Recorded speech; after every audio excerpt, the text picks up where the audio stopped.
It's playing now. Well, I mean, sound was playing, you just couldn't hear it.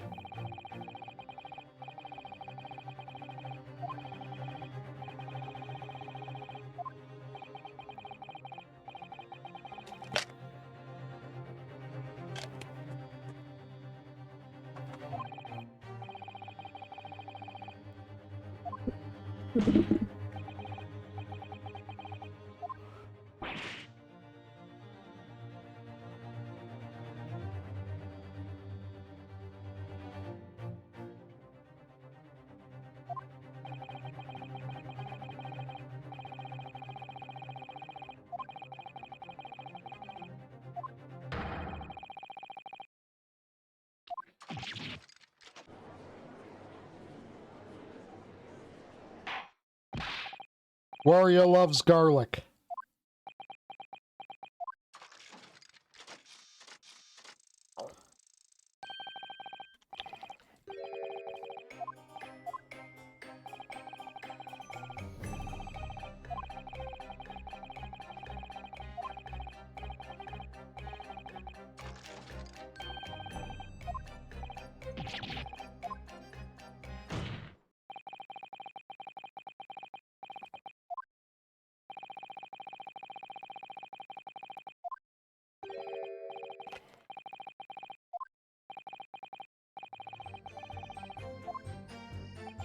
Oh dear.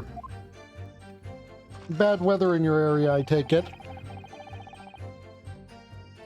Hold it!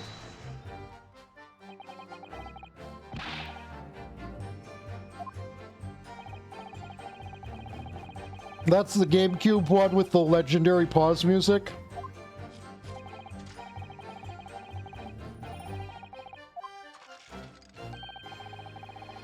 No.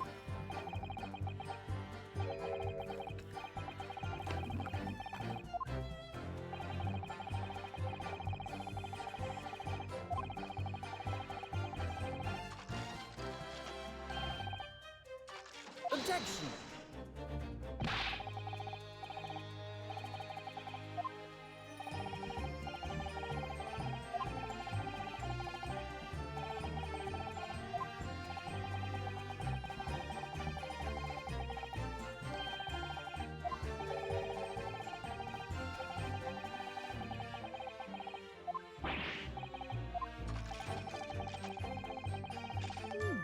Strange. Excuse me!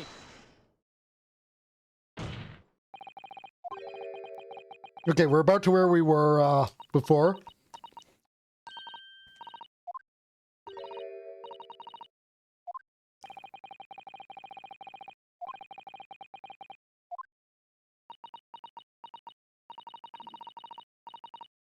Thought it was a little strange, that's all.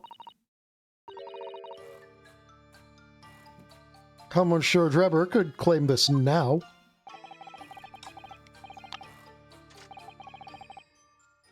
If you don't mind me saying, madam, what are you talking about?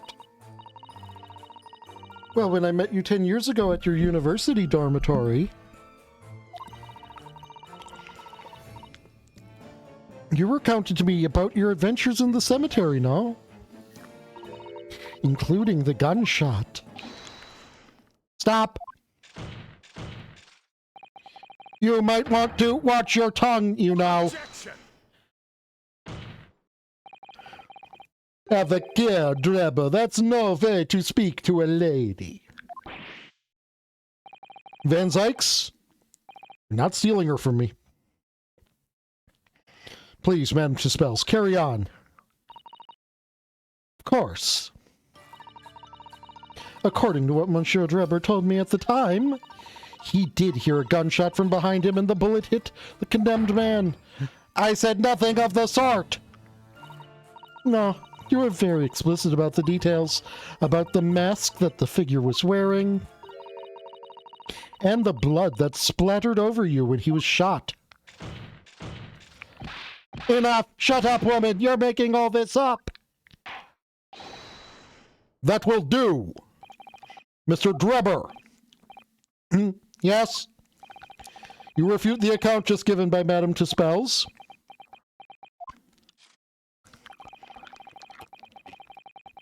I have no recollection of ever saying those things. Come on, do you really expect us to believe you? Control yourself, counsel. I will not permit baseless accusations in my courtroom unless they come from the prosecution. Right. Under the circumstances, I think it best that you supplement your testimony with a statement to clarify your position on this, witness. Very well.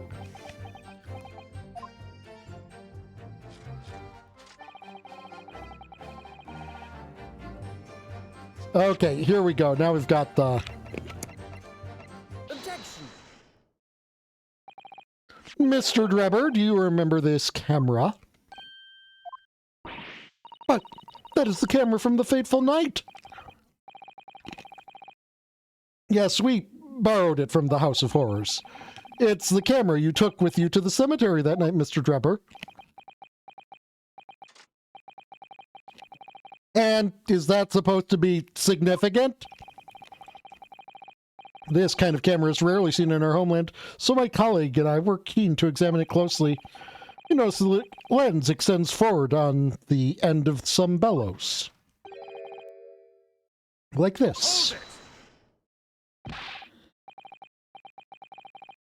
What's that? There, just on the bellows. It looks like vine. I mean a dark red stain. I mean blood. I mean a dark red stain. Oh! That's right. Yeah, it's a rather conspicuous mark here on the bellows, in fact. Good lord, are you suggesting? Yes, my lord. It would appear to be a spatter of blood. Something that could be confirmed with a simple chemical test. Isn't that right, Dr. Shi?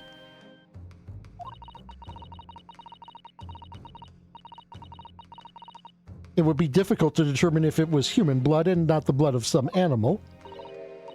But yes, to test whether or not it's blood at all is simple enough. I propose that Madame Tuspel's testimony was correct, and that on the night in question 10 years ago, you were spattered with blood from the gunshot wound. Well, and that furthermore, you really did witness the condemned professor emerging from his tomb.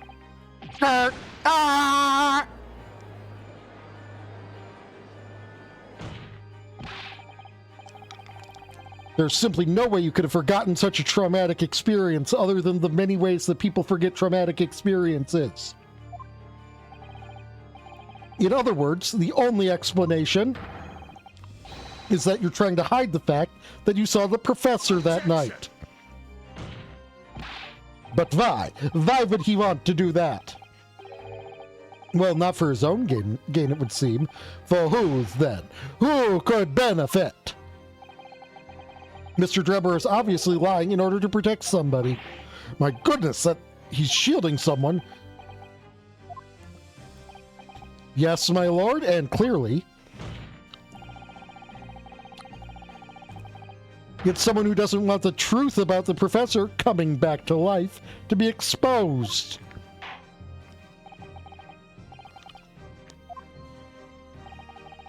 It's Dr. Shi? Shi? Whatever do you mean? Imagine if the convict who'd been sentenced to death was not in fact killed. Imagine if that was to come to light. What are you insinuating? And imagine if the convict in question was the country's most hated mass murderer. If it was the professor. No, that would be an unprecedented scandal. This is beyond a joke. Need I point out that the dead cannot come back to life? The undead, the walking dead, the living dead, vampires are just a thing of imagination.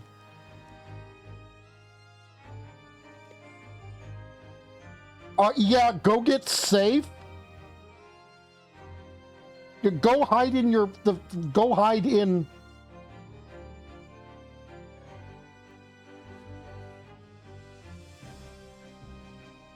Also, the Pokemon thing is in need of a refreshing.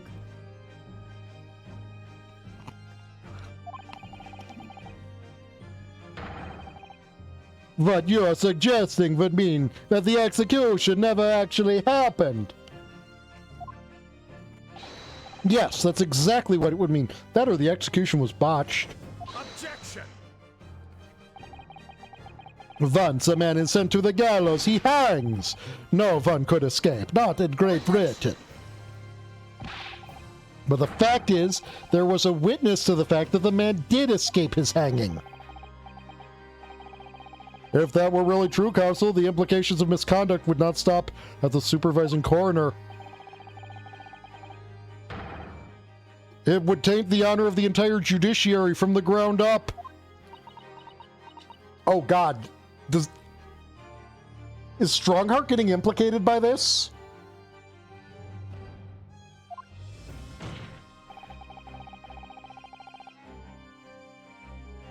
And it is exactly because of those monumental repercussions that Dr. Shi would consent to any demand made of her by someone who threatened to expose the secret, even if that meant being complicit in a crime.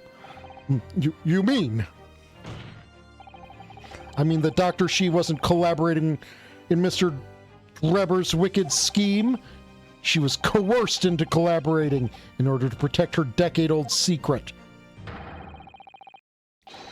She switched the dead body of Mr. Asman with the waxwork model and fabricated the autopsy report. Ah!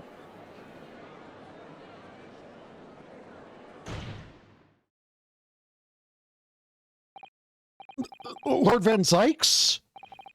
Pray forgive my freshly filled hallowed chalice and a whole raft of other discourtesies now. Goodness me! It's just the sort of tall tale Londoners would enjoy, I grant you. An executed killer rising from the dead of Scotland Yard cover-up, a conspiracy at the highest levels. So let me ask you one thing. One thing. If the condemned man really did emerge from his tomb that night only to be shot in the chest, who pulled the trigger and disposed of him forever?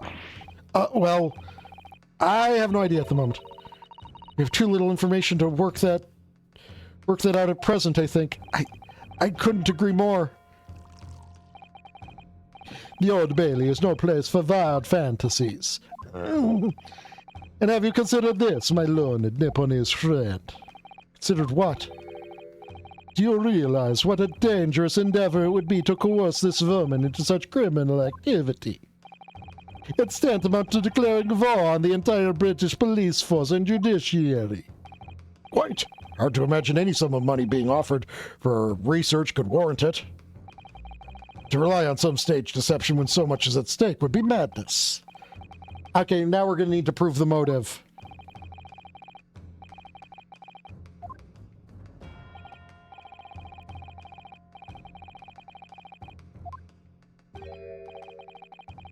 Yep, here comes the motive.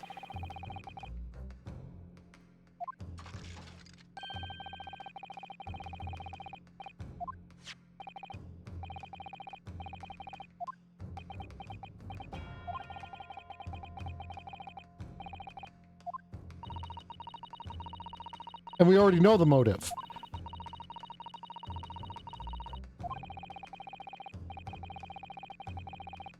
It was revenge.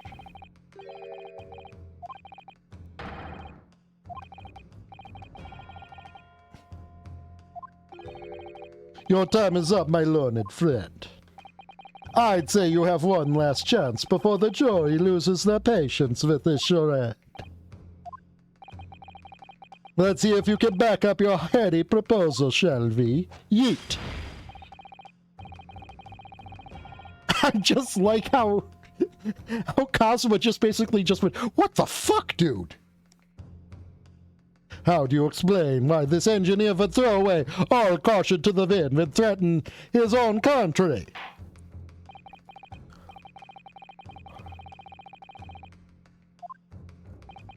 So, counsel, present your evidence.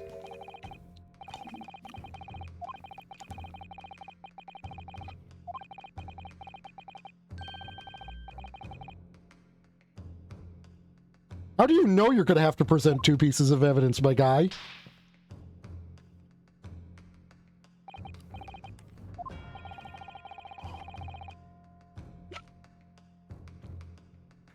Take that!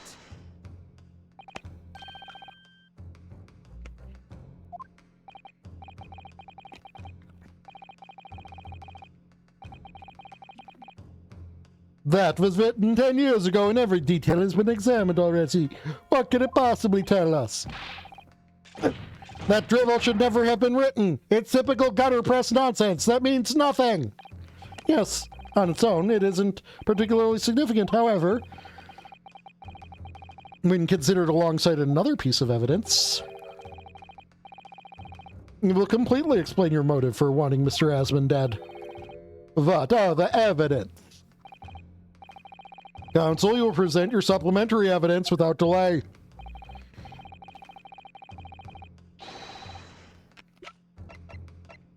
Take that! It's this contract, my lord. Mr. Drebber, this is the contract you signed with Mr. Asmund. Yes, that's right. The very document, in fact. That proves I had no reason to kill the man. No, I'm afraid not. What? There's something very significant that this newspaper article and the contract have in common. Really? And it's that common link. That shows very clearly why you were determined to kill Mr. Odie Asmund. It seems the defense has uncovered something the rest of us have missed. So, my learned friend, point out what these two pieces of evidence have in common. Where exactly is the link between this newspaper article and the contract? It would be the fucking signature, my guy.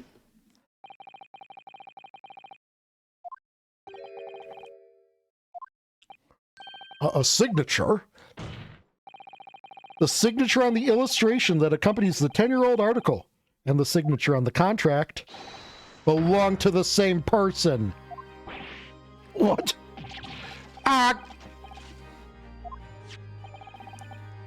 As the court has heard, this illustration was drawn 10 years ago by the newspaper reporter who found Mr. Drebber and interviewed him about his ordeal. If you look closely, the reporter's signature can be seen in the bottom right corner of the drawing. And as Mr. Drebber has said, like, several times, he fucking despises that journalist.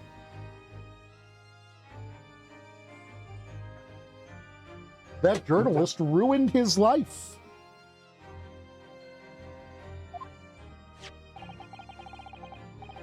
And if you look at the contract here, which was signed between the witness and the victim last year, you can clearly see Mr. Asmund's signature at the bottom. Well, let me see now. Good Lord, yes, they're identical. In short, the journalist who drew the illustration and wrote the article published about Mr. Drebber 10 years ago was the victim of this case, Mr. Odie Asmund.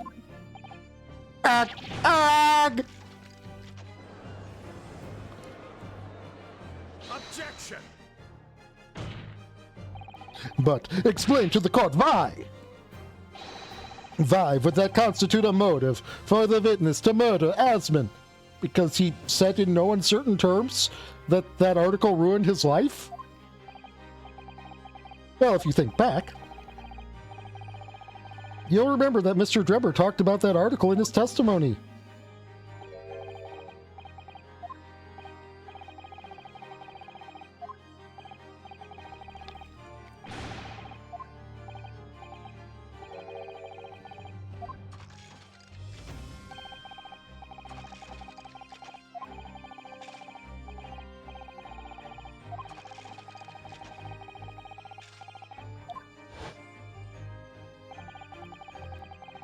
Then I gave up my dream of becoming a scientist. Oh, wait, no, this is a flashback. Still.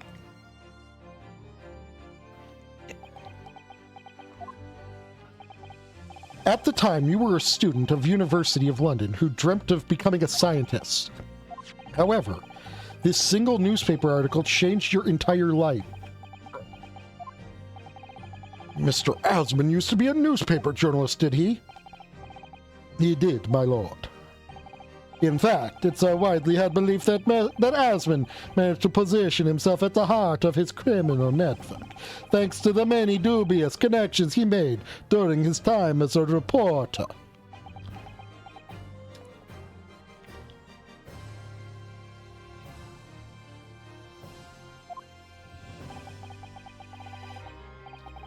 So you had to give up on your dream and leave university. You lost everything. Eventually you found yourself working in the field of science, but only in the shadows. And all because of that article written by Mr. Asman. Enough!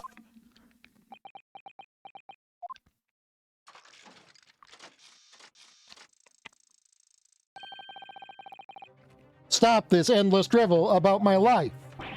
What? Explain yourself, Mr. Drebber. Yes, it's true. I had to leave the university as a result of that article. But it was just the straw that broke the camel's back. What do you mean? Almost every student of science in that faculty was too poor to actually conduct any research. But they struggled with their hypothesis anyway. We all did, only to have them taken by vultures. Sooner or later, you knew your ideas would be stolen and patented by some wretch or other, after all. Good gracious! Making a name for yourself as a scientist in a climate like that was a miracle only a select few geniuses could ever hope to achieve. Personally, I wasn't one of those geniuses, so it was hardly a wrench. Being forced out of the university because of Lowgate was the best thing that could have happened to me. Mr. Drebber, do you genuinely believe that? Of course I do. Who's better placed to know whether or not I possess a talent for science than me? I'm sorry to say that your words don't ring true at all. How dare you! And I have evidence.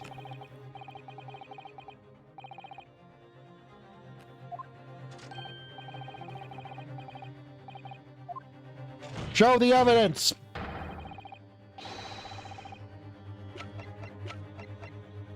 Take that! Motherfucking high honors trophy? Is that a Royal Society trophy for excellence in science? What exactly is this trophy, Council? It's the greatest honor that can be bestowed on a young scientist, my lord. There is no higher accolade. It recognizes emerging talent and promises a bright future. Good gracious! Your prospects for the future were excellent, weren't they, Mr. Drebber? Because even then you were a genius in your field. But you lost everything. You had no more future. Your talents would go to waste.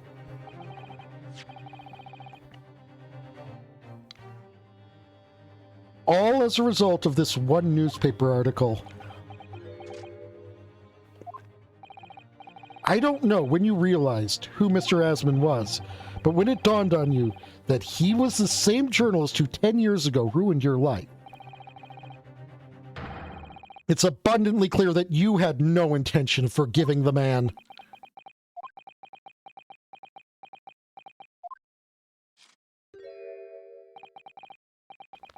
The truth is... Finally, he's going to fold. The truth is, you could eat a dick, Ryunosuke.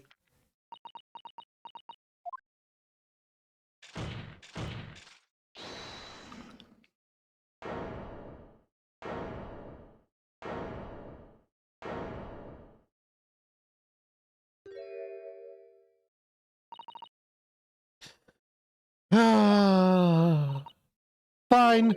Clearly this has run its course now. What? I admit it. All of it. What? What are you doing? It's exactly as the Japanese man said. I was coerced into going along with this man's plot to murder the victim on the condition that he kept my dirty secret from 10 years ago. No. Good Lord! Dr. Shi, do you realize what you're saying, woman? It's all true. That day,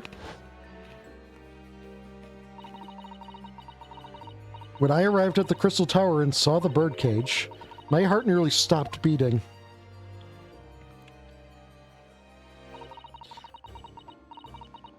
That memory from a decade ago that I'd done my best to bury deep inside myself. It was the professor again staring me in the face. And then,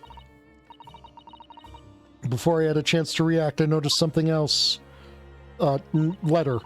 There was a note tucked inside the model's jacket. Dr. Shi, you will go along with my plan. From someone who knows the truth about what really happened that night 10 years ago.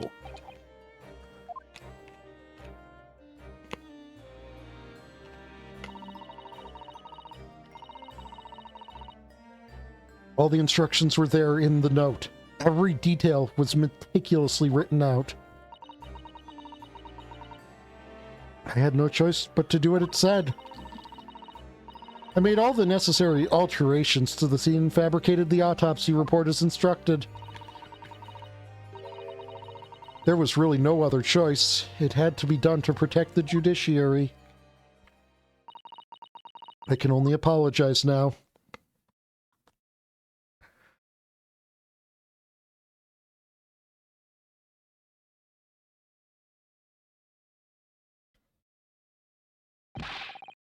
Why on earth would you buckle now? Well, there's no point in trying to hide it anymore, is there? I would have done anything to stop it coming out, even collaborate in a murder. But the great lie about that execution 10 years ago has been exposed. Whatever happens, I'm finished. So then, Mr. Drebber, what do you say to that? Your accomplices admitted everything. Surely it goes without saying. You admit your part in it too, then? I admit nothing! At all! What? Have you forgotten that the kinesis machine was ripped to shreds by an explosion? Short of me admitting to a crime, there's really no possible way for you to prove I did anything wrong. No!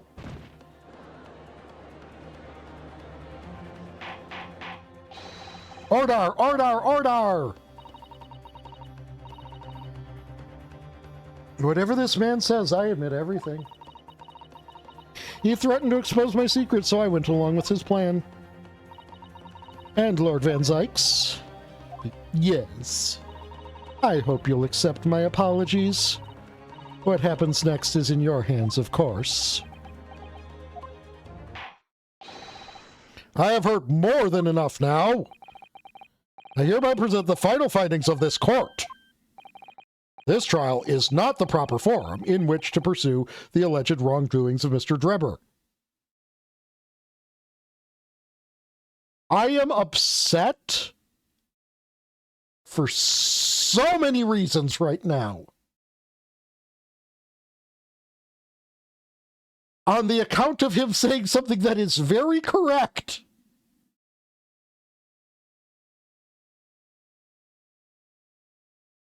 How many games into this series?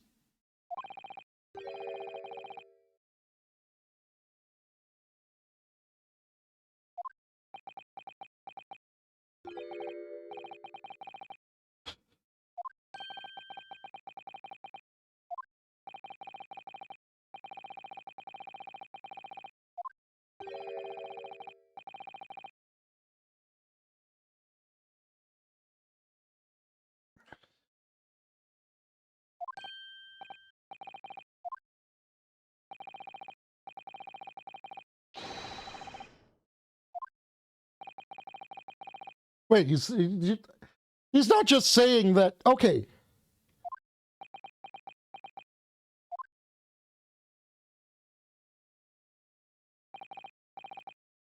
Holy shit, we're actually rolling with this.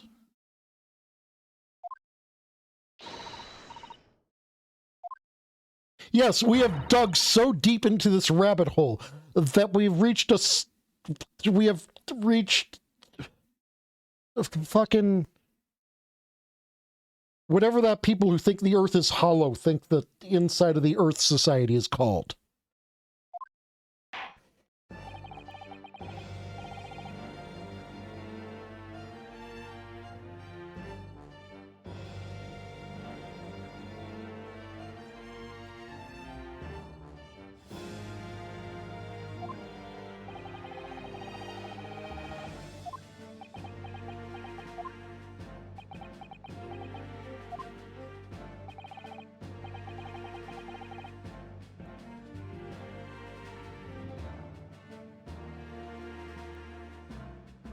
No, we're going to take the mask off of the,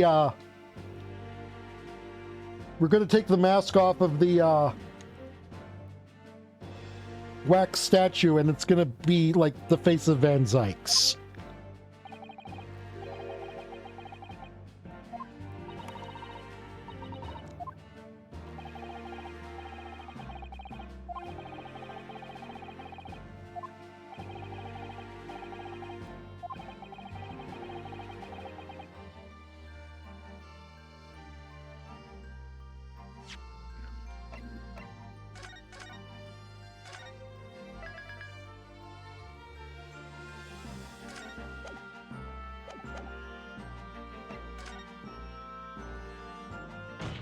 Objection! Ambushing it.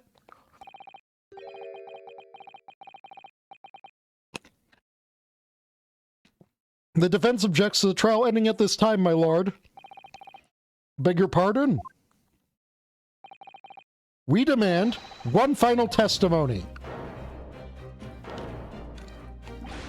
What?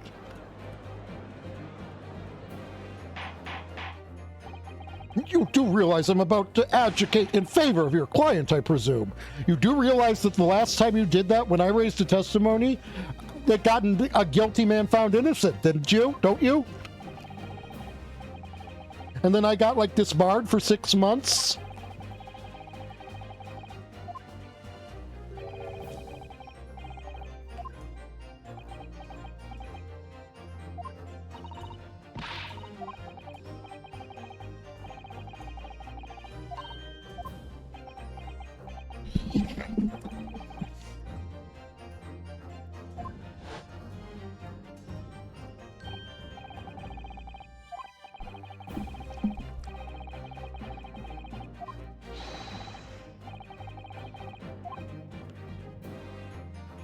Oh, that wording. Pursue it with like a dog with a bone.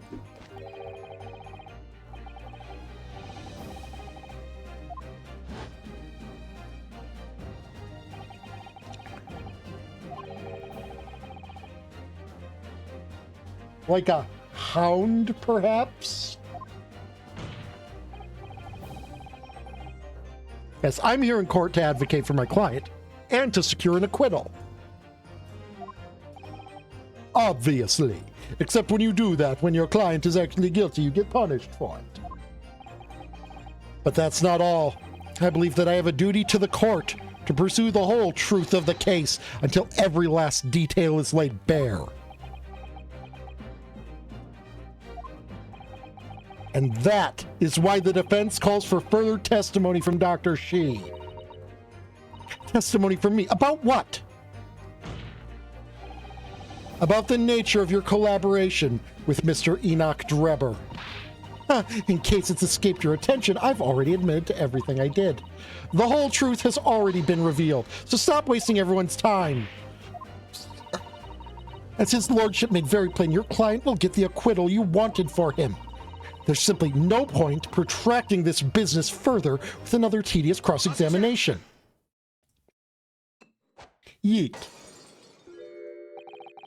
Pray forgive my careless handling of that hallowed bottle. I slipped. That's what you call it! What is your objection, Lord Van Zykes? The prosecution also calls for supplementary testimony from the witness. Don't be stupid! If there is more to this case that has yet come to light, then I will join my learned friend in pursuing the facts until the bitter end. What? Lord Van Zykes. This is most irregular, to say the least. However, I shouldn't be even the slightest bit fucking surprised. Dr. Shi, you will testify for the court, explaining the full extent of your involvement in the murder apparently committed by Mr. Drebber. Very well.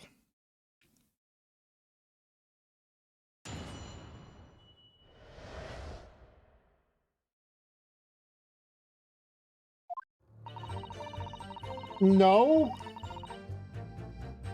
It all began at the scene when I saw the waxwork and the note tucked inside its jacket. The actual body of the victim, as indicated in the note's instructions, was beneath the experimentation stage. The body had been arranged in certain ways to implicate the defendant, which was my job. I enlisted the help of the entire forensic investigation team to dress the scene appropriately. The truth about the execution 10 years ago is a state secret of highest level. I had to protect it.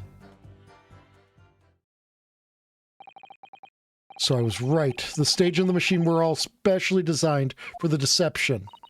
So it seems, and all meticulously prepared. You did well to see through it. You're a very shrewd boy. So kind of you to say. And what about this autopsy report then? All I did was record the location of the body as being in the Crystal Tower instead of under the stage. That's all? That's a terrible corruption. Only my team were aware of the deceit, and then only under my explicit instructions. Nobody else at Scotland Yard knew anything about it, I assure you. You really didn't have to throw your whole fucking team under the bus, lady. You must be thankful for small mercies, I suppose. No, seriously, like, you're damaging the forensic field by throwing your team under the bus? If you had just gone with you were one corrupt person, you know, like, that could be explained. But no, that your fucking team was involved in it? Lady, you are just, like...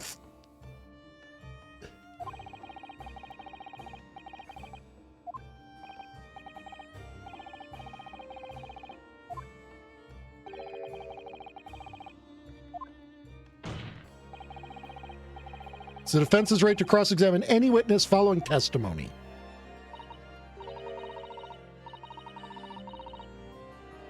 What is it about you Japanese that makes you all so doggedly persistent? Which also goes to say that she's got experience with the whatever the fuck that happened so long ago.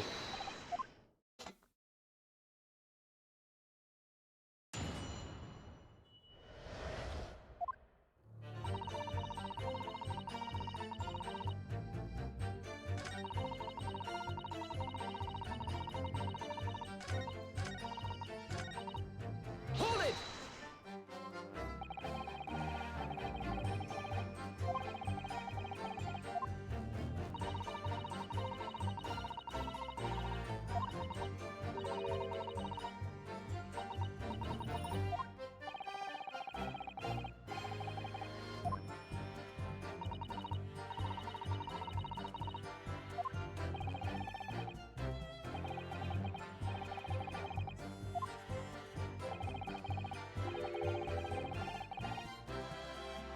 He's a proto Edgeworth.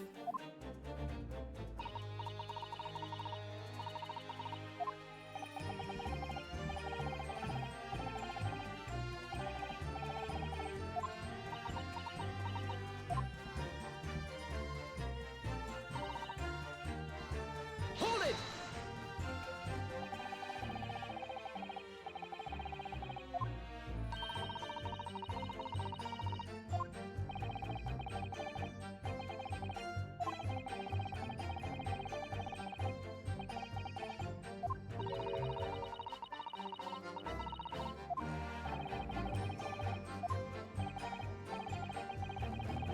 Okay, she sent the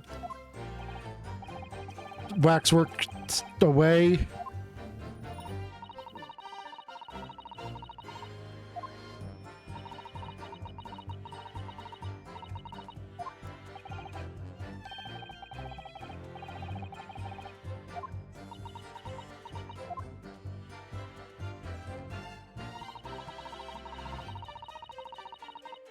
Hold it!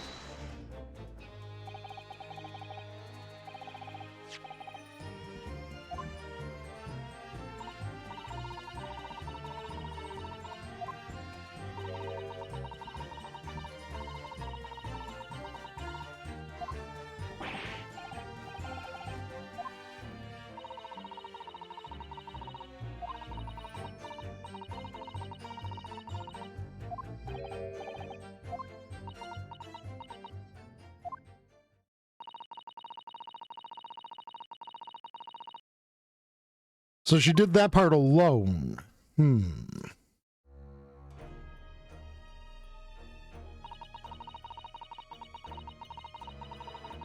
There was a void under the stage where I found the birdcage lying in the dirt.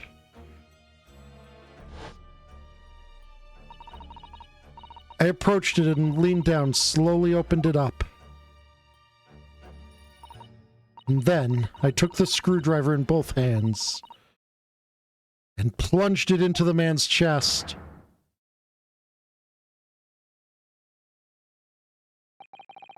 And then you noted that in your fake autopsy report as a fictitious cause of death. Exactly. So, the actual cause of death was the trauma resulting from the 30-foot drop. My word! What is it, Mr. Sato? Something about Dr. Shi's last statement. He's playing on my mind, that's all. Yes, mine too.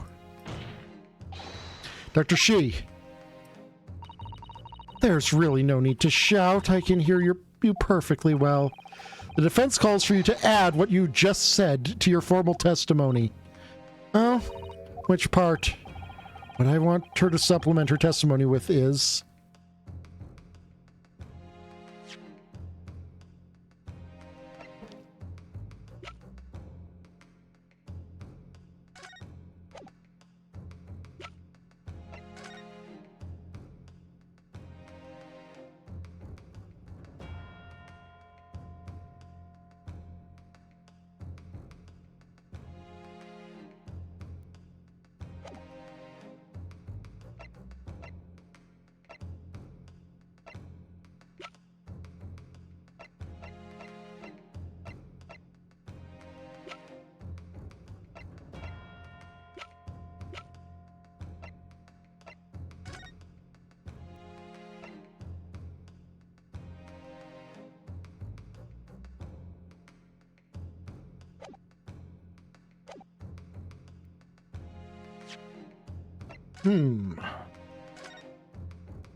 Oh, is that...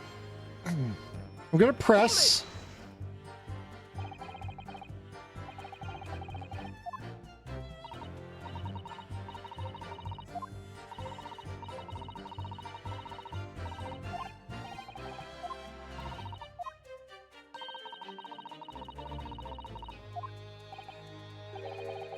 Welcome back.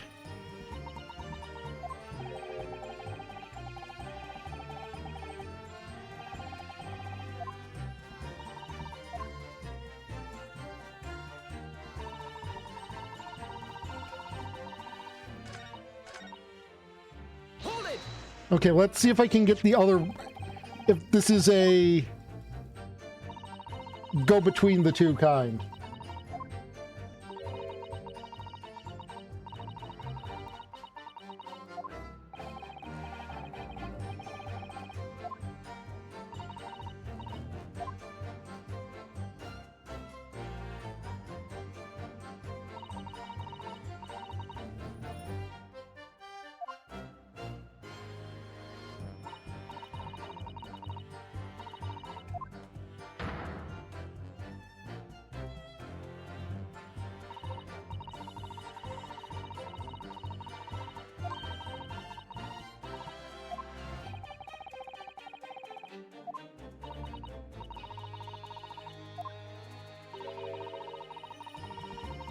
Okay, yeah, so it is a changing one. I like head pats.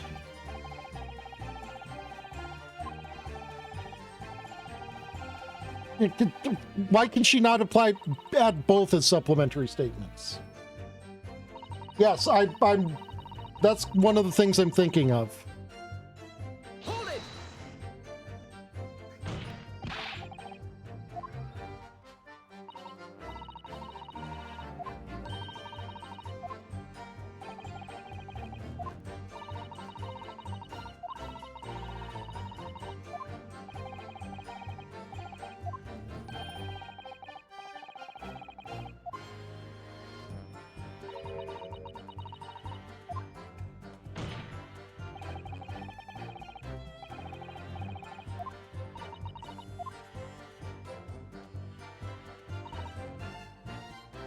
Hold it!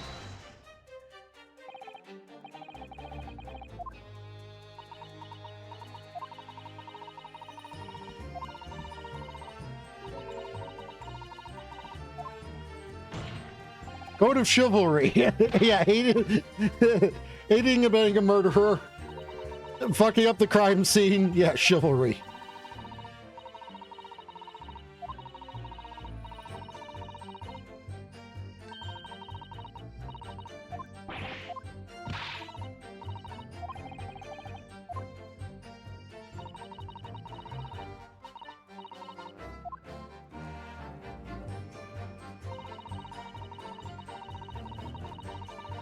Hold it!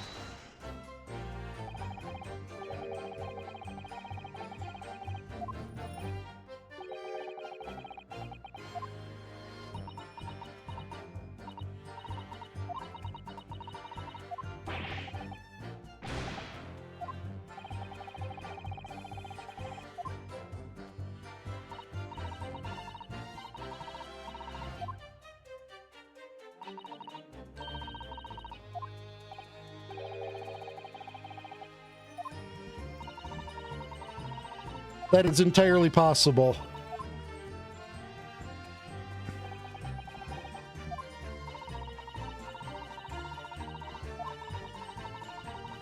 I just wanted to press everything, make sure nothing could get, no last minute evidence or anything.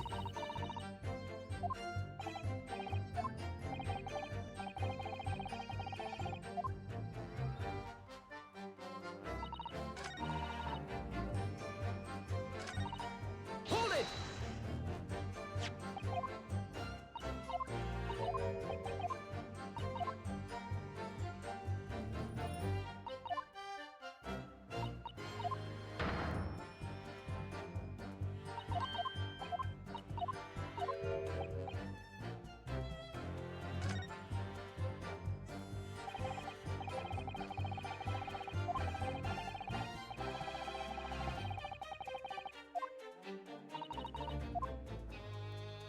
And I do think it is the fact that his neck was snapped. That is the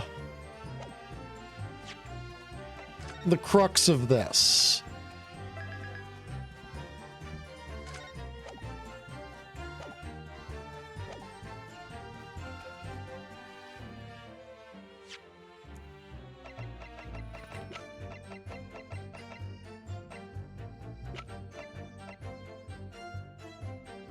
It's either the photograph or the birdcage. Objection! Not the bird cage.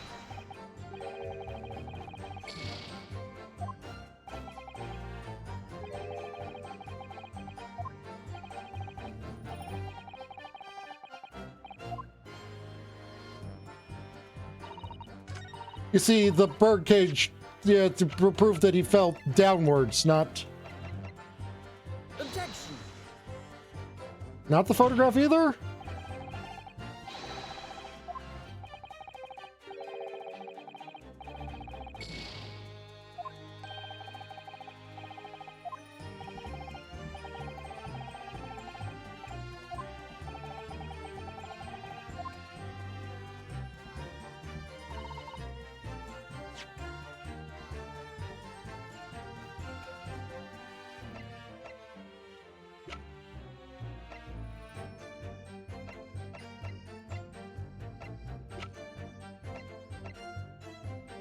Objection.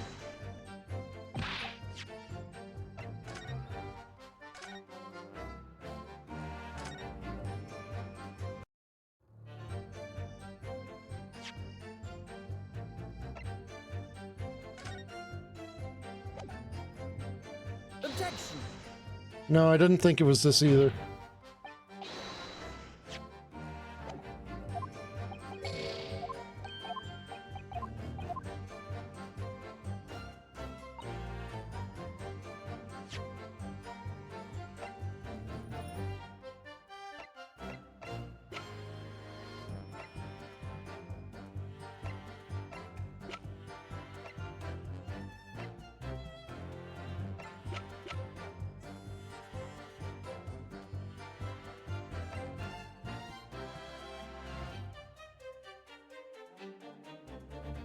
Objection.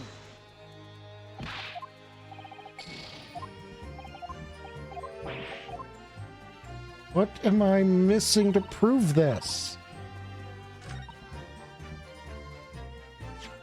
Unless we need to just go and do a whole repressing.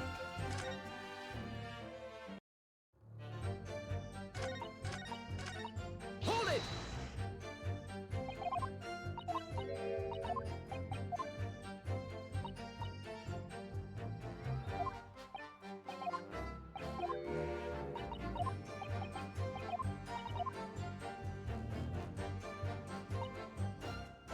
Hold it.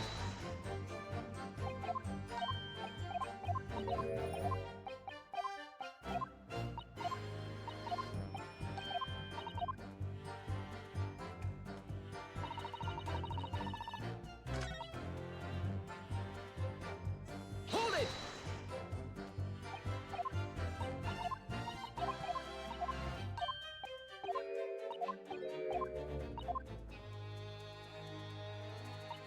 Hold it.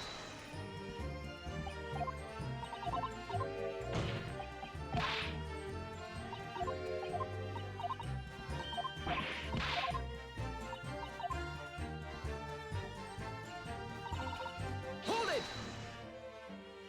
Also, I'm like watching the man, seeing if anything looks weird at all without having to scroll over every time.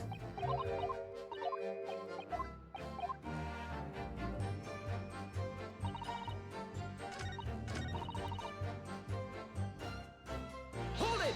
Okay, so maybe it is the other one. Let's...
Yeah, but I don't have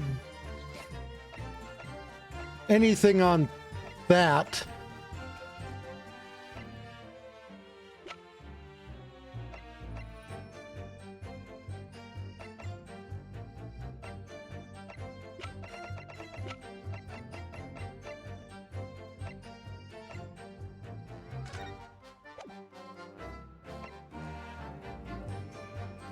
I don't have the ledger.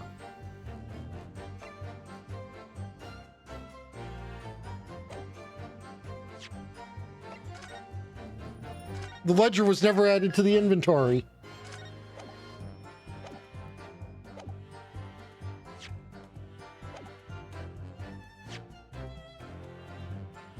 Objection. Okay.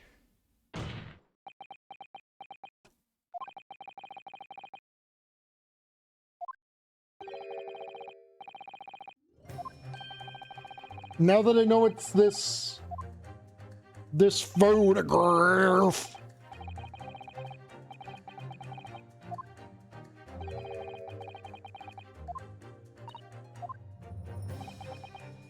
Out with it, my learned friend. There's an obvious inconsistency between your description and this photograph.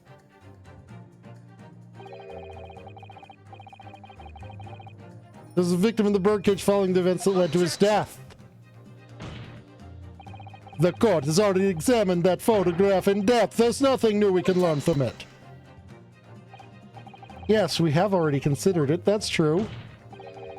But now we know the facts to be different. What do you mean? I believe we should let the defense explain. Where in this photograph would we see the alleged inconsistency with the witness's statement?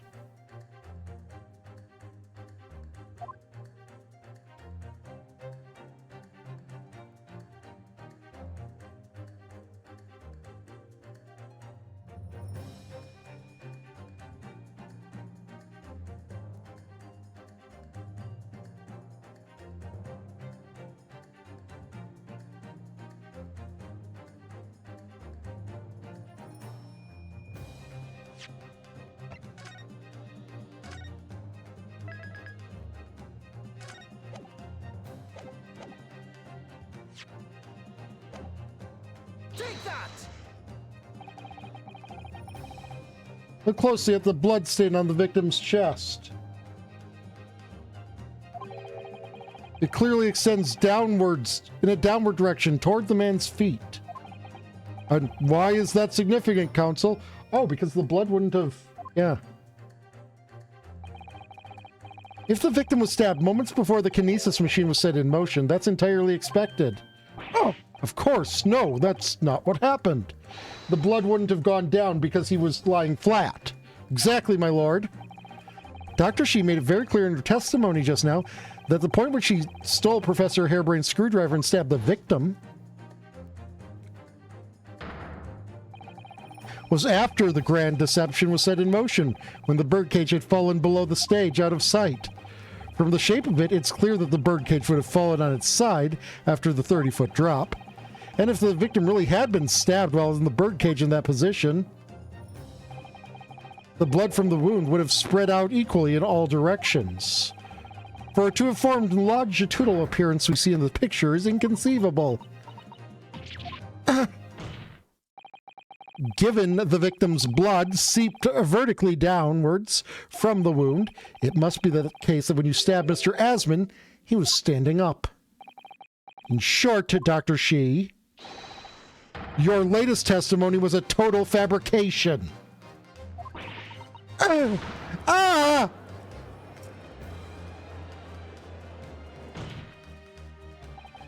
knew it. I was right. Now I've identified that contradiction. There's only one way to explain the facts. We've all been under a great misapprehension here. What? What sort of misapprehension? Dr. She? You claim you were coerced into helping Mr. Drebber as a result of the note he left in the waxworks. Waxwork. You claim that you made changes to the scene of the crime to implicate the defendant, and you claim you authored a fake autopsy report to cover your tracks. But one of those claims is an out-and-out lie, because the question of what the blood stain really tells us is only one possible answer. If that is the case, what is it, man? Counsel, you've clearly struck upon a revelation. Now tell the court what it is. Which part of Dr. Shee's story is shown to be a lie by the contradiction in her testimony?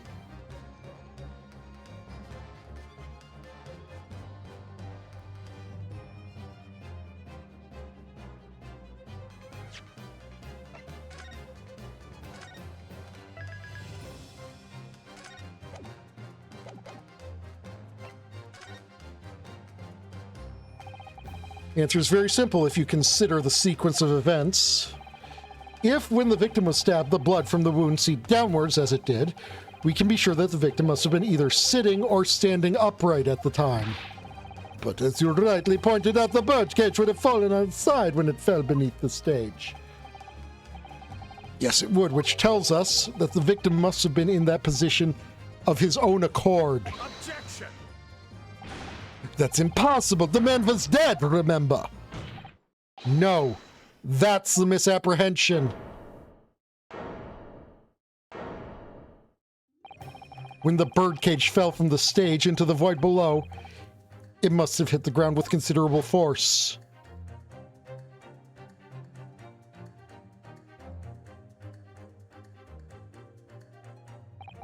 But Mr. Asman didn't die in the fall.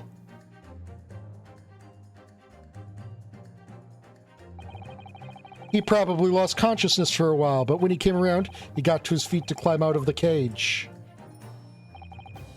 Just as Dr. Shee appeared.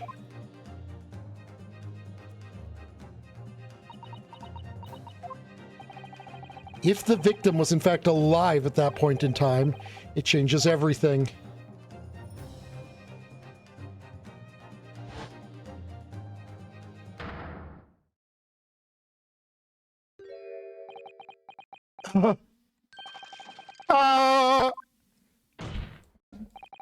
Mr. Odie Asman's killer wasn't the defendant, Professor Albert Harebrain. Nor was it the mastermind behind the stage trickery, Mr. Enoch Drebber. It was you, Dr. Courtney Shee.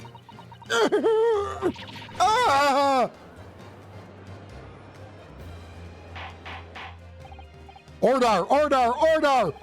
Can this possibly be true? Have you been taking me for a fool? It was you, was it? You killed him.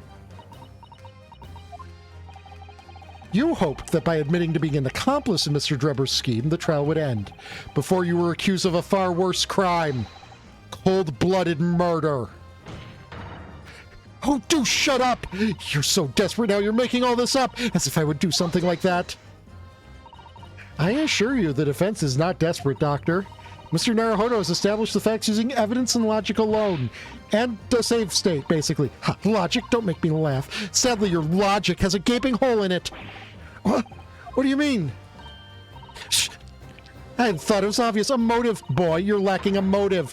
What possible reason would I have to kill Mr. Asman? Asman was involved in a number of criminal activities, from coercion to theft to murder. But there is no known connection to Dr. Shee there. I'm rather relieved to say it does seem somewhat far-fetched. True, there's no obvious motive, but there's still something in the back of my mind. I feel like I've seen something somewhere that hints at why the coroner might have done this. Yes, they might have tampered with the crime scene and concocted a fake report, but murdering someone for no reason is a very different story. No. When you question what possible reason you could have for wanting to kill Mr. Asman, something did come to mind. What? What was it, counsel? Enlighten the court at once. Yes, we saw it yesterday, didn't we? Something that seemed strange, but we had no reason to suspect it at the time. There's a particular object that explains why Dr. Shee would have wanted to kill Mr. Asman.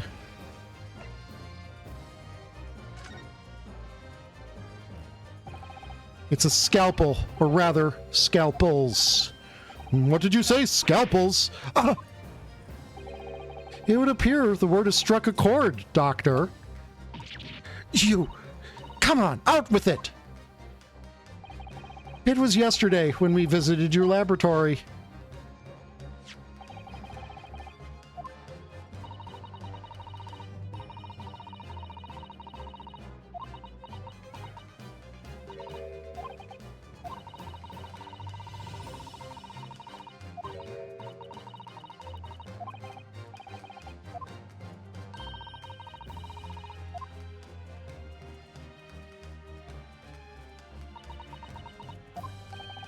$500 scalpels a month? At first, I wondered what on earth you could be using that many scalpels for. But actually, I realize now, it's not the scalpels themselves that are significant. It's the money for them, disappearing every month from the department's accounts.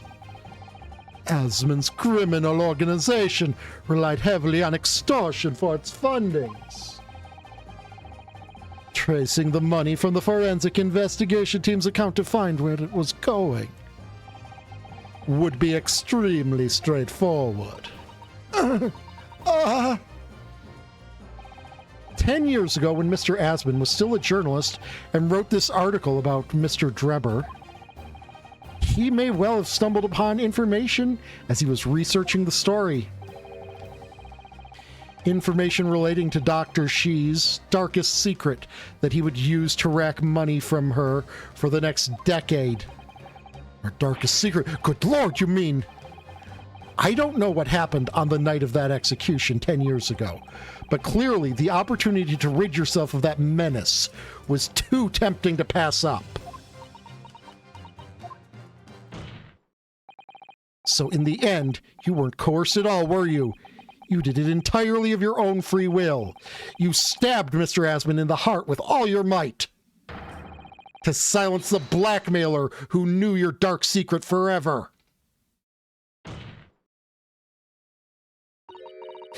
You'll never understand, none of you, what we've had to keep covered up all these long years.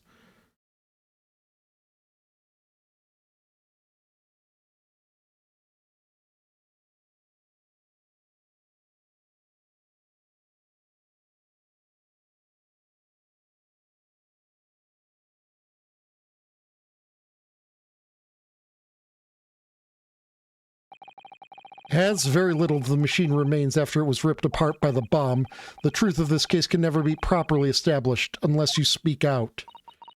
And if you decide not to, it's very possible that Courtney Shee will escape punishment for her crimes.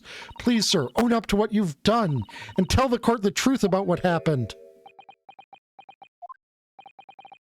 10 years ago, you told the truth and you were robbed of a bright and successful future as a result. I can certainly understand your bitterness and your consternation now. However, this is surely the chance you've been waiting for, to sever the hold that fate's had over you all these years.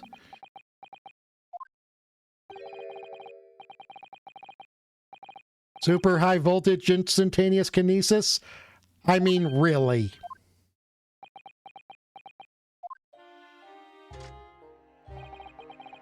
It's the addle-brained mock scientists that are the worst, you know. They don't recognize the fact that they don't have talent. They can't even get that right. And so they end up chasing impossible dreams, having unbridled faith in their abilities.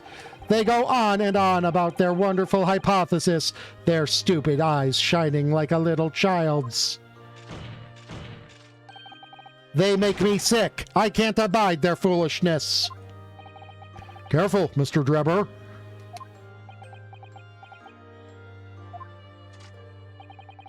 I was particularly pleased with the kinesis machine.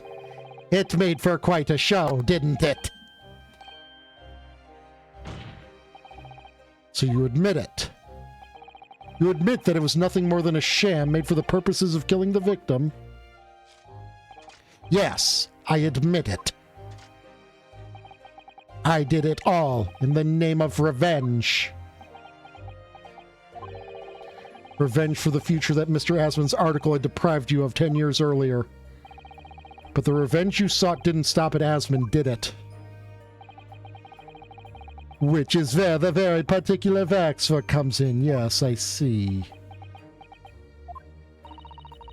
The condemned convict that you saw rising from the grave in Lowgate Cemetery 10 years ago.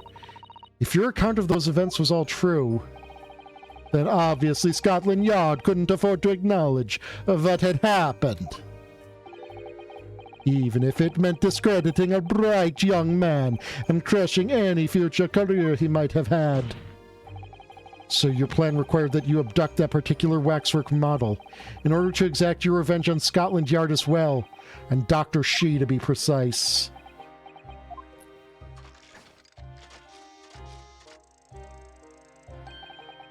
It was a year ago. By some extraordinary twist of fate, Asmon turned up at my workshop. He didn't remember who I was, of course. He just wanted to employ my services as an engineer. And he happened to have a paper with him. An article on the front page caught my eye. About the coroner who'd handled that bogus autopsy being appointed head of a new forensic team. When I learned that news, my cognitive processes started to devise the plan. What a horrid tale. He robbed me of my future, so I wanted to use the man's own wiles against him for revenge, and have that rotten Scotland Yard eating out of my hand at the same time. I wanted them all to suffer the same humiliation I'd had to suffer.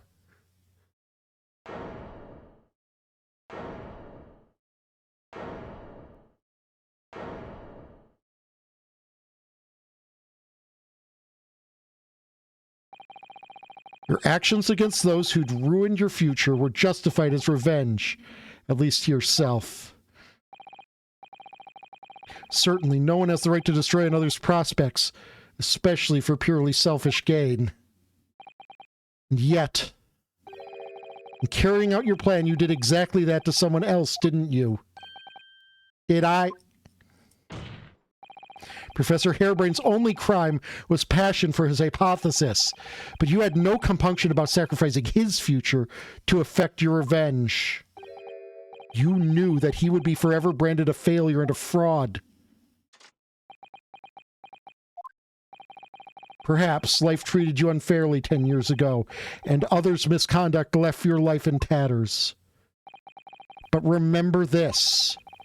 Your own actions resulted in the exactly the same thing for another perfectly innocent young man.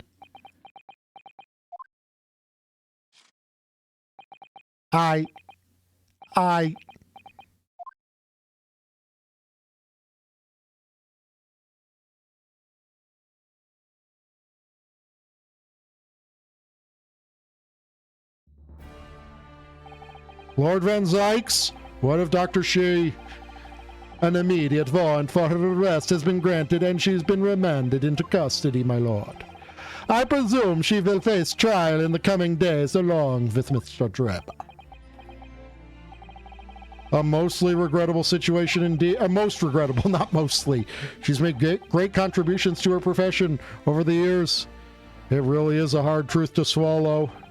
However, that is a topic for some future occasion. For now, Professor Harebrain. Oh, yes? It seems there was a great deal more to your experiment than you realized. Holy fuck was there. Legitimately, of all of the stuff that your experiment actually did, it was designed to make a big explosion and open a grate underneath it.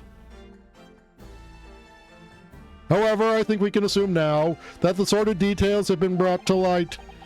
This has been a very long and profound trial, but I'm pleased to say you are absolved of all guilt.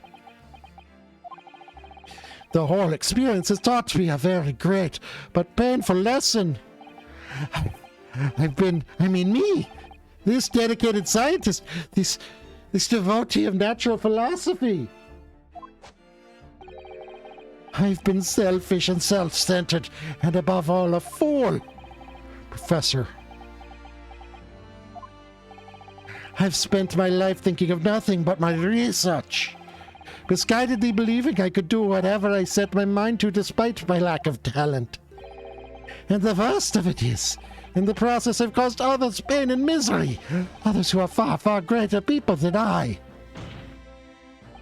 No, Professor, that's not true. Huh? Don't tar yourself with the same brush as Drebber. What happened was his doing, and his alone. This outcome is his fate, not yours. You're not to blame in any way. I mean, your hypothesis was stupid, but, you know, you are no more a poor scientist for coming up with a bad hypothesis than a prosecutor is for bringing an innocent person to trial. But the defense defending a guilty person is beyond the pale. Lord Van Zykes, and the derision with which he referred to you earlier, calling you a fool, talentless even. The man has no idea.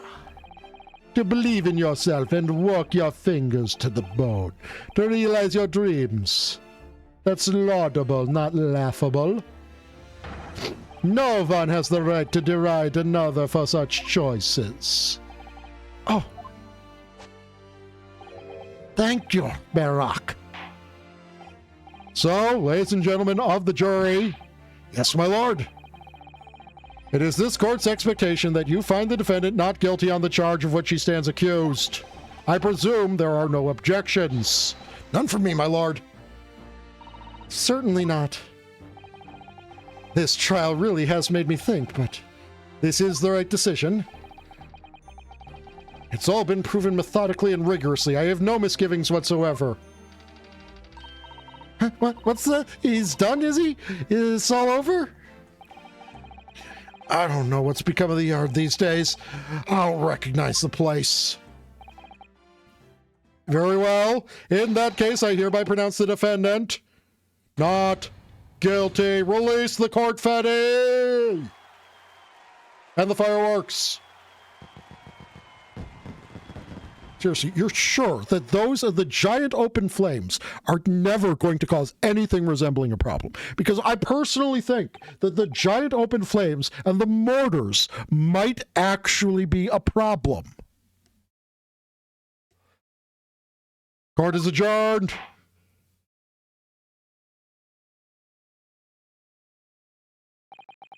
It's over. That was some trial.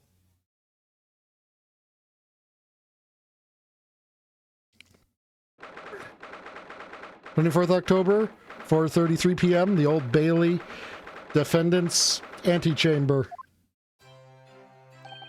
Professor, what a splendid outcome, isn't it? Oh, it is. It is. Congratulations, Professor Hairbrain. Mr. Naruhodo, Mr. Sato, I am truly beside myself with gratitude. How can I ever thank you enough? I'm just glad it's all been cleared up, that you realize you were caught up in a bad situation. Right now, you know, if I had that research grant money, I'd give the whole lot to you, every penny. Well, that's very kind, but I'm just a student, so we don't need any financial reward. Your acquittal is more than enough. Oh, dear. Oh, what could I do? Ah. What is a memento? The paper about my hypothesis is inside. Well, just as a memento then, thank you. I've been wondering, Professor, what are you going to do now? Oh my, yes. What am I going to do?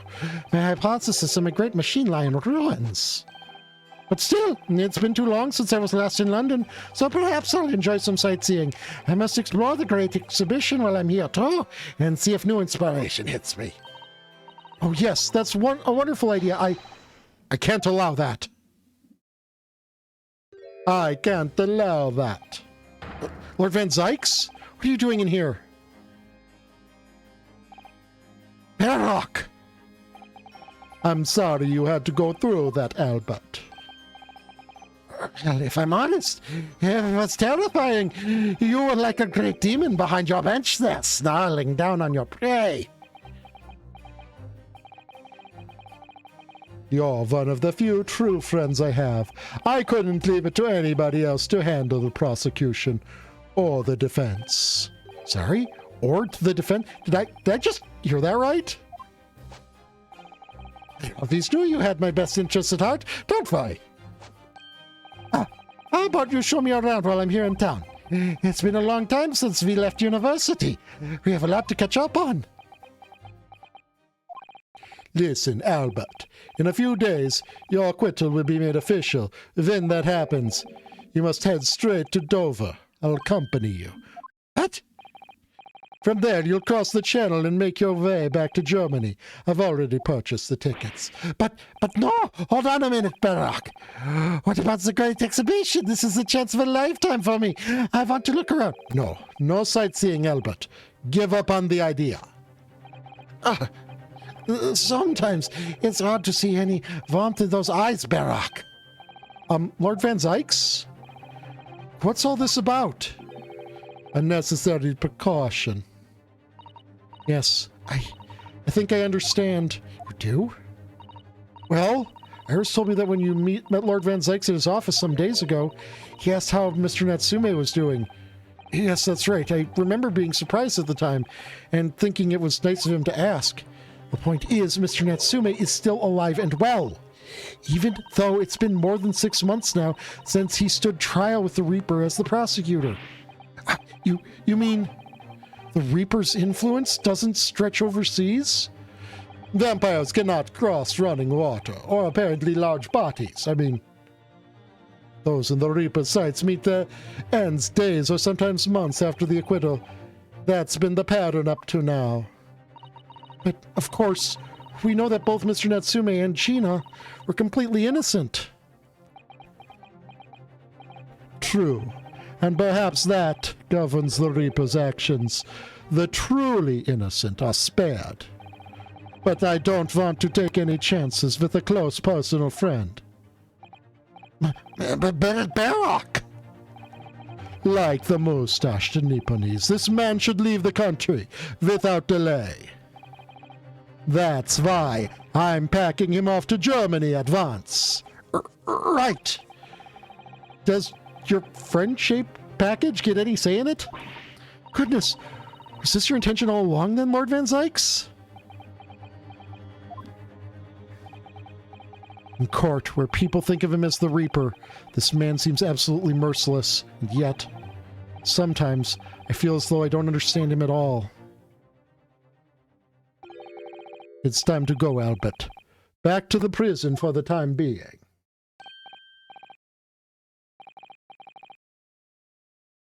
Yes, all right. Well then, Mr. Naohoro. Thank you so much for everything.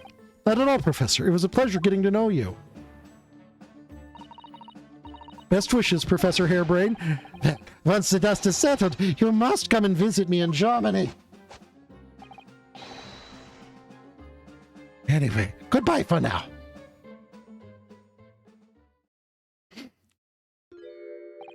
Now, my Nipponese friend. Oh, yes? I thought you'd gone too. We have matters to discuss. Can you spare me some time? You want to talk with me? I'll be waiting in the courtroom in 10 minutes. Well, that was strange. For some reason, I didn't get that sense of impending doom as he walked away this time. The enigma Barack Van Zykes. What does he want to discuss, I wonder? The answer awaits in the courtroom, I suppose. Here goes, then. The statue is going to be unmasked.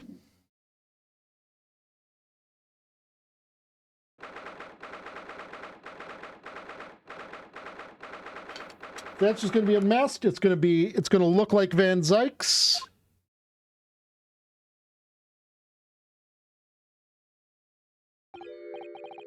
So, are you satisfied? You saved a guileless scientist from a great injustice.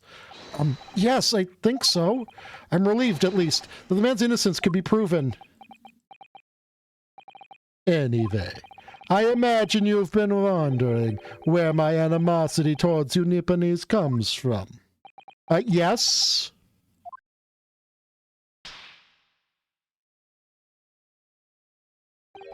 Well, at first I thought you just didn't like me. Imagine you saw me as a pretentious child from an unimportant land who had no business being here. But now, I think differently. You clearly know our ways, and I would guess that some specific incident led you to your thorough dislike of my race. Will you tell me what happened, please? The Professor. I thought I'd never hear that name in this courtroom again, to be honest. He took your brother's life. Clint. My brother was Clint Van Zykes. 16 years ago, when I was still just in my teens, he was already the director of prosecutions and a key member of the judiciary. I looked up to him. He was everything I aspired to be. He was involved in the establishment of justice systems in foreign countries as well. Several exchange programs between Britain and other nations too, to share knowledge and ideas. As part of one of those programs, 3 judicial students came to Britain from your homeland, the Empire of Japan, and there is a missing person in that. Oh, if it was 16 years ago, then one of them could have been my father. Of course. I remember Dr. Mikotoba well. I had no idea. I was a minor at the time, training at the prosecutor's office. One day, Clint introduced me to the 3 visiting Nipponese. So you've actually met my father? He and his colleagues were polite and amicable. They were adept at their work and exacting in their standards. It was my first encounter with the Nipponese spirit, and it made a very great impression upon me. But 6 years later, that's when it happened. The investigation was going nowhere. There were no suspects even. Just an ever-growing list of victims, and then, in the end, my brother became one of them. The last, in fact, before the case was finally resolved. So Sir Lord Van Zykes, truly. Clint was always ready to put his life on the line for justice anyway. So he wouldn't have wanted it any other way. He lost his life to the killer, but it was his victory in the end. For me personally, though, it was a great loss. I found myself in a very dark place indeed. When I finally found out the killer's identity, the reason why no one had been able to catch the man sooner ceased to be such a mystery. He'd been hiding in plain sight all the time. In plain sight? Are you aware of political events 10 years ago? It was a period of extremely sensitive diplomacy between the British and Japanese empires. A new treaty was being forged, I think. Correct. The Anglo-Japanese Treaty of Friendship and Navigation was being concluded. Leaders of both countries were deep in extensive political discussions. Which is why this particular killer's appearance in court was conducted as a closed trial. If the British public had known the identity of the killer, not only would the treaty have been in jeopardy, but our 2 nations could very well have ended up at war. What? A war? Between Britain and Japan? But that would mean... Oh my, you mean to say the professor was...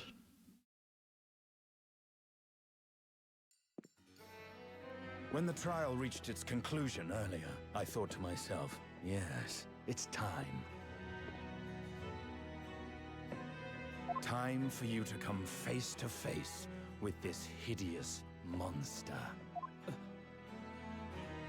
I'm still going to keep giving you a Transylvania accent, dude. I borrowed the key for the mask from the proprietress of the Waxwork Museum. So see for yourselves now. Confirm it with your own eyes. The truth that's been hidden this past decade.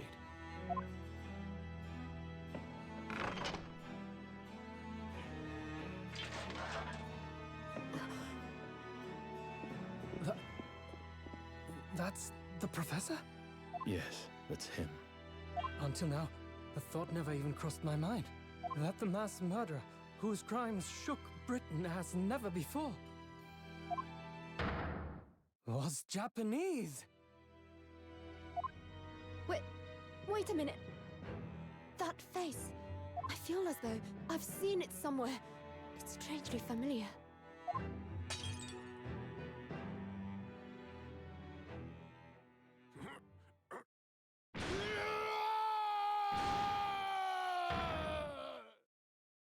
You're getting a memory back, Kazuma?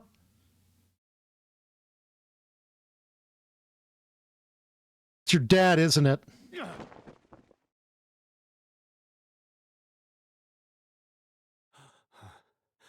Yep. What? Father?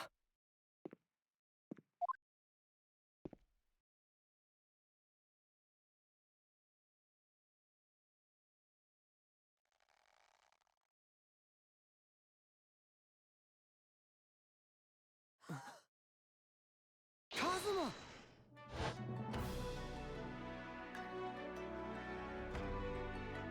My best friend, Kazuma Asogi. After a whole year, finally his memories returned.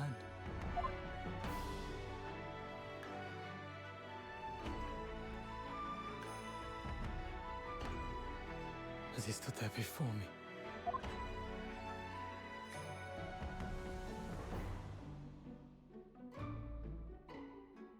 Ryunosuke.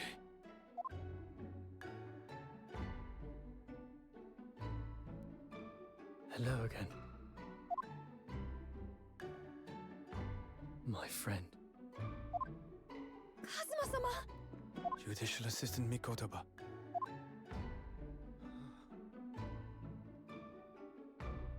Dude, I seriously recommend keeping the mask. That is a fucking look. Very long road. Thank you. Thank you for guiding my friend here when I could not. It was an honor.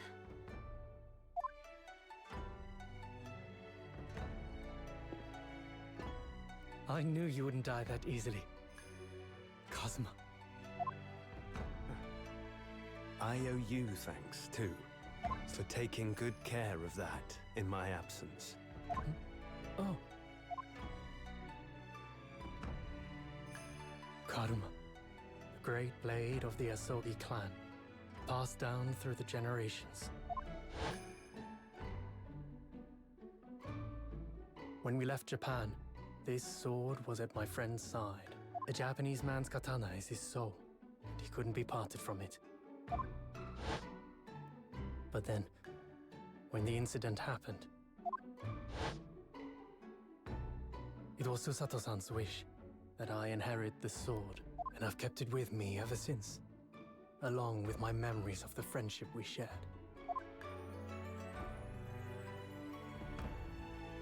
With this by my side, I always felt that you were watching over me somehow. Nah, because he was alive.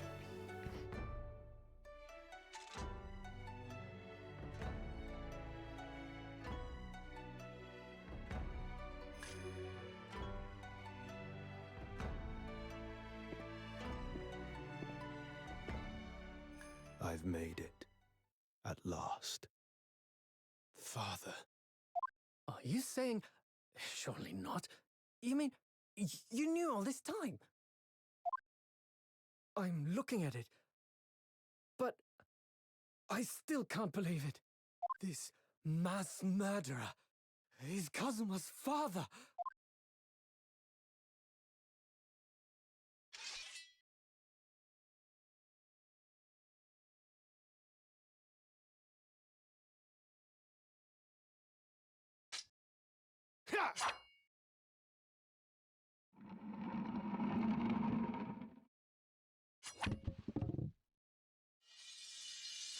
Boy, should we be glad there were no metal supports in that. Kazuma-sama.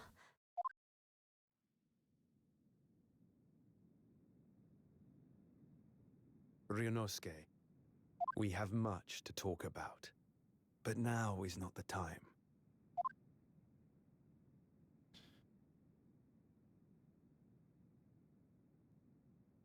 I'll be seeing you.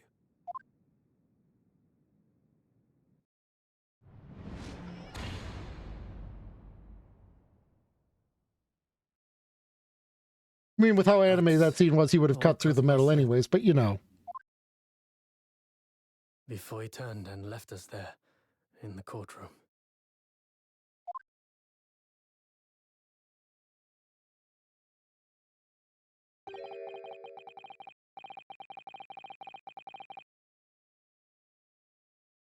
I don't fucking know.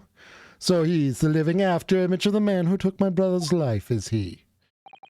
Yes, Kazuma Sogi, my best friend. 3 months ago, when Lord Strongheart introduced us, I had an inkling there was something there, some connection. Why did Lord Strongheart do that? Why did he make Kazuma Lord Van Zykes' apprentice? When he's suffering amnesia, too. I mean, Strongheart knows something. The man was apprehended, even executed, but his legacy just won't die. That's the sad truth. Anyway, that's all I had to say. I thank you for meeting with me as I asked.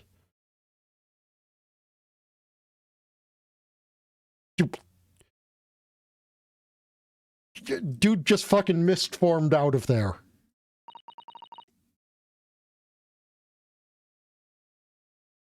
I don't think that's actually what was implied happened there, but it is my opinion that he just mist-formed out of there. 10 years ago, my grandmother took me to the railway station as we were there to meet my father from the train. For me,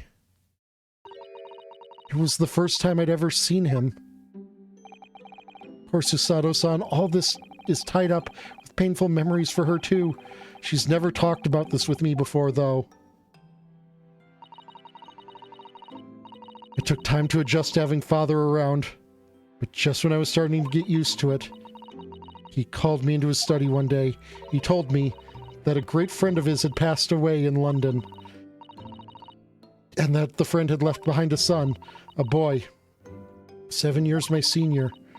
Father told me the boy had made a promise to his late father, so he was studying to become a defense lawyer. I wanted to help, so I studied to become a qualified judicial assistant. As I'm sure you've worked out, that young man's name was Kazuma Sogi. So you see, that's how he and I met. For a brief moment, my great friend had returned, only to disappear again all too soon. But in that fleeting encounter, something stirred. Something that had been dormant for a long time, as if great wheels had been set in motion. Dude, these wheels have been in motion for a while now. In some ways, it was the end of a chapter, but in many, it was the start of a new.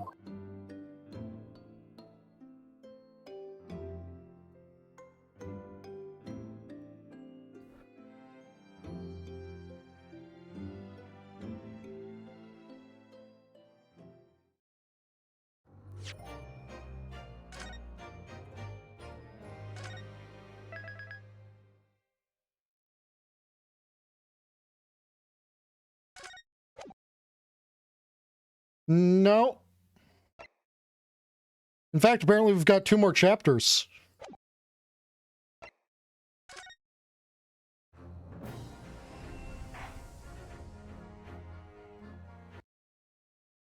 But it is, however,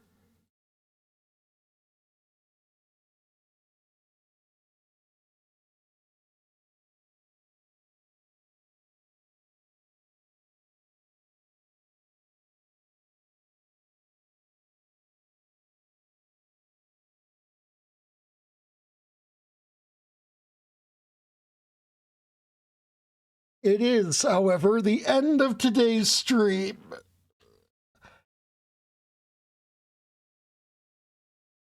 It's a Phoenix Wright game. Of course someone's gonna die. This game has been miraculous in that there have been people who haven't died.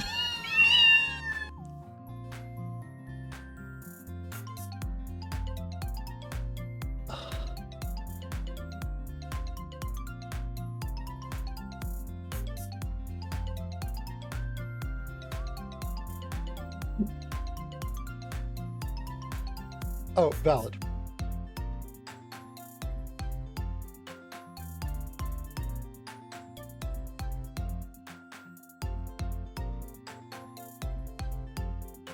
Stay cute, everyone. Mwah.